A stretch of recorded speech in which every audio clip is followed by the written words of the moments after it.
So-called strategic alliance between Iran and Russia is beginning to look like a house of cards.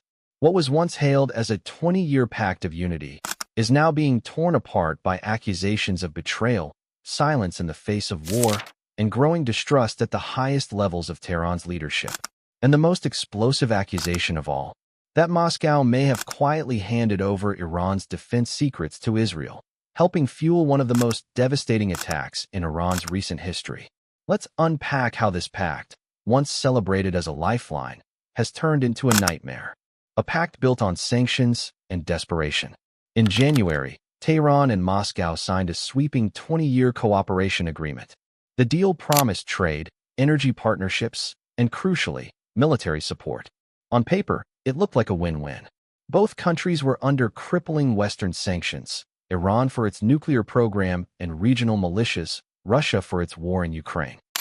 By joining forces, they could stand together, share resources, and project strength in the face of growing isolation. For Iran, the pact was more than symbolic. It was about survival.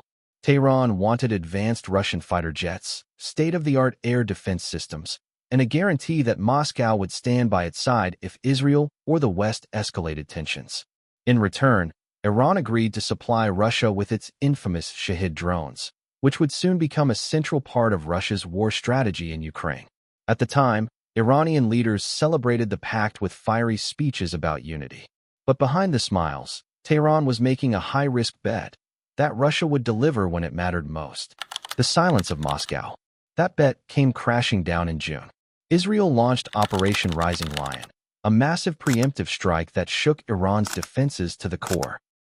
Over 12 days, Israeli jets, drones, and covert operatives systematically dismantled Iran's air defense network, nuclear facilities, and command centers. Nearly 900 military sites were destroyed. Hundreds of missile launchers were taken out. Communications collapsed. Command chains fractured. By the end of it, Iran's layered air defense looked like little more than smoke and rubble. The precision of the strikes was shocking. It was as if Israel had Iran's defense network mapped out in exact detail. And in Tehran, the question spread like wildfire. How did Israel know so much? But just as devastating as the strikes themselves was the silence that followed. Iran expected Russia, its new strategic partner, to condemn the attack, offer intelligence, or at least show solidarity. Instead, Moscow stayed quiet. No weapons shipments. No satellite support. No public outrage. Kremlin officials brushed off questions, and Russian media downplayed the entire conflict.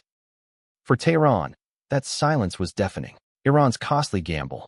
This wasn't a small matter. Iran had staked its credibility and security on Russia's partnership. For months, Tehran had shipped drones, technology, and logistical support to Moscow, knowing full well it would invite Western retaliation. Iran's leaders believed the investment would be repaid when the tables turned. But when Iranian cities burned under Israeli bombs, Russia's support never arrived. No fighter jets. No S-400 defense systems. Just silence. To Iranian officials, it felt like betrayal. They had given Moscow tools that shaped the battlefield in Ukraine, yet when their own skies were under fire, they were left completely alone. Suspicions of treachery. And then came the real bombshell. Mohammad Sadir, one of Iran's top foreign policy voices, publicly accused Russia of passing Iran's air defense coordinates to Israel. In other words, Moscow may have actively helped its supposed ally's enemy. He didn't speak as some fringe commentator. Sadir is a senior member of Iran's Expediency Discernment Council, a veteran diplomat with ties to the Supreme Leader's circle. His words carry enormous weight. He didn't mince them either. He called the Iran-Russia alliance a scam, a betrayal, a deal with the devil. According to Sadir, Russia had stabbed Iran in the back, and the June strikes were proof. The bigger pattern. To many Iranians, this wasn't just paranoia. There's history here. For years, Israel has carried out hundreds of strikes on Iranian targets in Syria, often within range of Russian radars and air defenses. Yet not once did Moscow intervene. Russia and Israel even maintain a deconfliction agreement in Syria, quietly coordinating to avoid clashes. Now, with strikes reaching deep inside Iran itself, the whispers of mistrust turned into open accusations. Was Russia ever really a partner? or just an opportunist using Iran as a pawn. Sadir pushed it even further, linking Israel to the death of former Iranian President Ebrahim Raisi in a helicopter crash. He painted the strikes, the assassinations, and the betrayals as part of a bigger pattern, one where Israel relentlessly weakens Iran while Russia looks the other way. Cracks in the alliance. Inside Tehran, Sadir's accusations landed like a missile. The factions who had championed the Russia pact suddenly looked vulnerable. The 20-year deal they celebrated now seemed like a trap. Iranian intelligence even launched investigations into whether Israel's targeting data came from cyber intrusions in defense systems originally built with Russian software and integration. If those platforms contained hidden backdoors, Moscow could easily have been a silent accomplice. The implications were chilling. Iran's most vital defenses may have been compromised at the very foundation. Moscow's cold calculations. So why would Russia betray Iran, or at least refuse to help? The answer lies in cold, hard realism. First, Israel is not just an enemy to Moscow. It's also a valuable partner. Russia has billions in trade with Israel, ranging from agriculture to cyber technology. Risking that relationship for Iran was never in Putin's playbook. Second, Russia is bogged down in Ukraine. Its military is stretched thin, its economy battered by sanctions. Opening a second front in the Middle East, or sending advanced systems to Iran, would risk confrontation with Israel and the West, a fight Moscow simply can't afford. Third, instability in the Middle East often means rising oil prices. And when crude prices spiked after Israel's June strikes, Russia's sanctioned economy cashed in. In that sense, Iran's suffering actually benefited Moscow.